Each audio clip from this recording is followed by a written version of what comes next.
G'day everyone, Daniel Anderson here. Welcome to module 2 of this little mini course all around Find Time. Now in the first module we took a look at how we can add the Find Time add into Outlook and how it carries across not only in the online experience but also in the desktop experience as well. And we saw how easy it is to be able to create a meeting poll. Now that was just with a single person.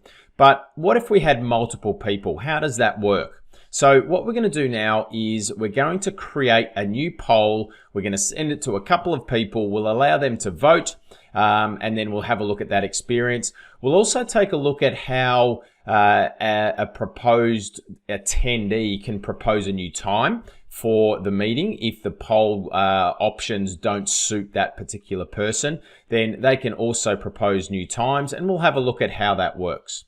Okay, so let's dive in and have a look. So the first thing we're going to do is we're going to create a new email message here, and let's now send that to a few different people. So we'll send that across to that email address. We'll also send that across to Alex as well.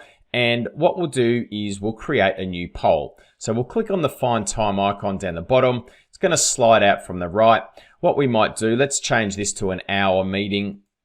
We'll slide across to February the 4th and we'll pop in 9, 10 and 11. We'll click on next. We'll automatically make this a Teams meeting. So it'll add that Teams meeting to the invite. We'll also leave all of these options on as well. So we'll add that to our email. We are good to go. And let's just call this meeting options, please vote. And it's going to send that across to 2 people.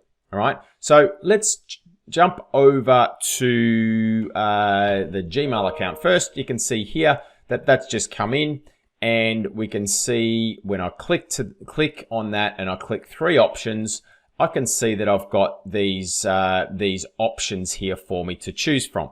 Now I've also got Alex's email inbox here, and you can see that I've got the same options here. When I click on the options, I can choose from which suit me. So I'm going to go yes, no, and no. Okay, and I'm going to vote for that. So what we'll also do is I'll jump across to the Gmail account. We'll go, let's say we go yes, yes, and no, and we'll vote on that as well.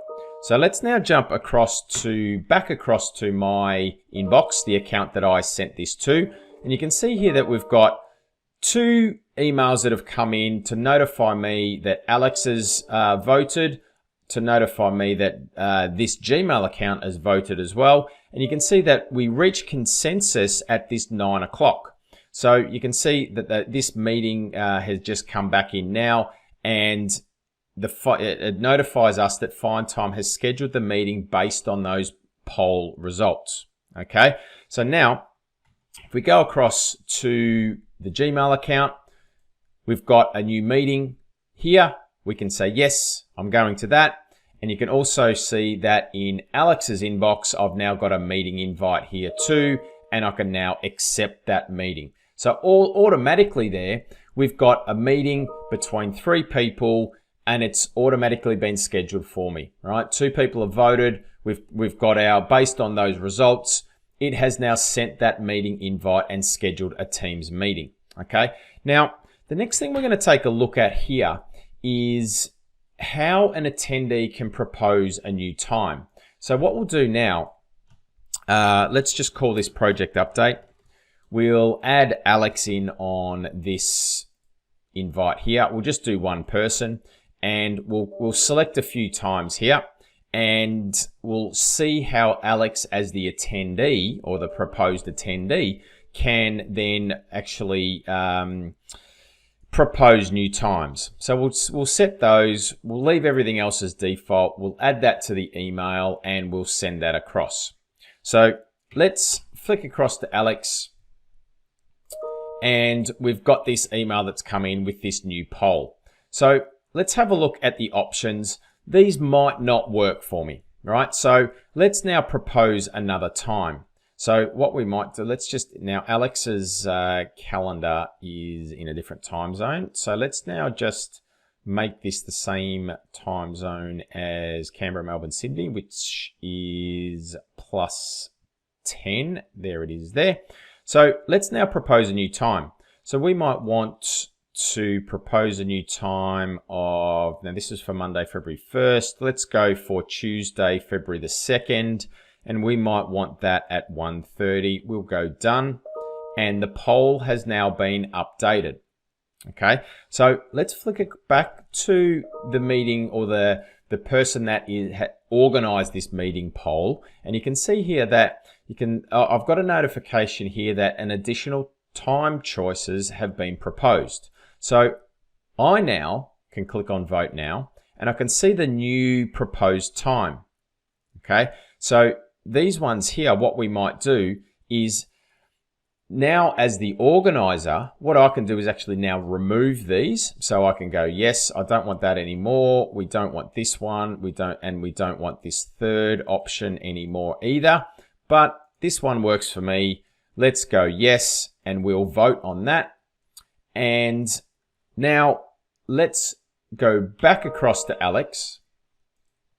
And you can see that because I voted and because Alex proposed that time, then that means that the meeting has reached consensus.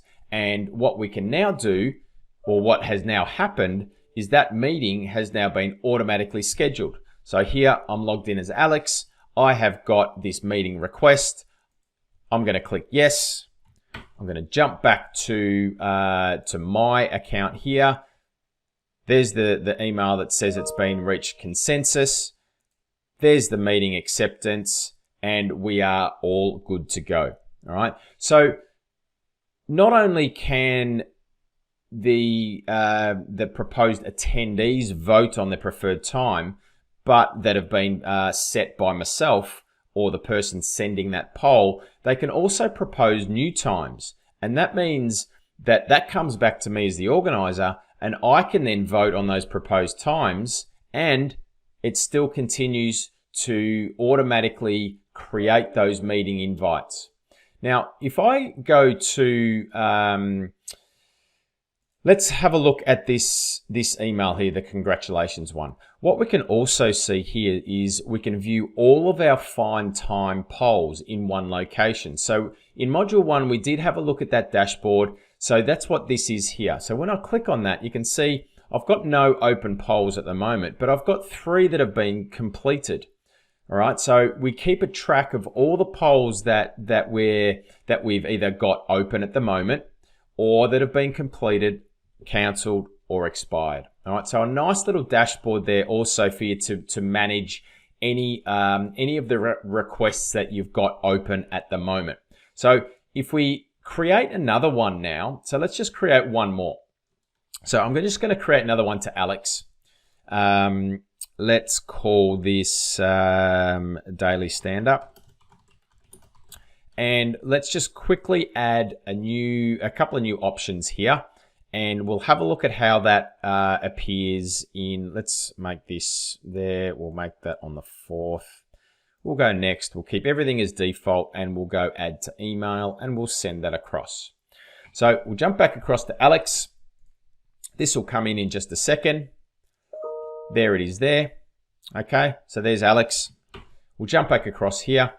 Now, in our little dashboard, if I just refresh this now, that will come in as an open poll. And you can see that I've got how many attendees, how many have responded. I can even edit this poll at the moment as well. I can cancel the poll, or when I click on the actual title, I can then change a few things here. I can send a reminder, I can cancel, I can add new times, I can even add new required attendees or optional attendees. So when I click required attendee, I can add those people there, or an optional attendee, or I can even just schedule that meeting straight from this dashboard here as well. Even though I haven't had any people vote, I can still schedule that new meeting. But if something changes, and let's say I can't do 9:30 anymore, let's just hit the delete button.